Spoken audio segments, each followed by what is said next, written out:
You ask Tiger to solve. This deals with linear equations with one unknown.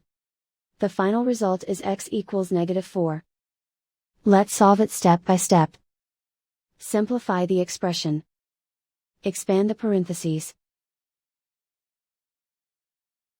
Simplify the arithmetic. Combine like terms. Swap sides.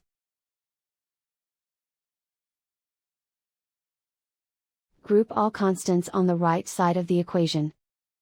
Add 6 to both sides. Simplify the arithmetic.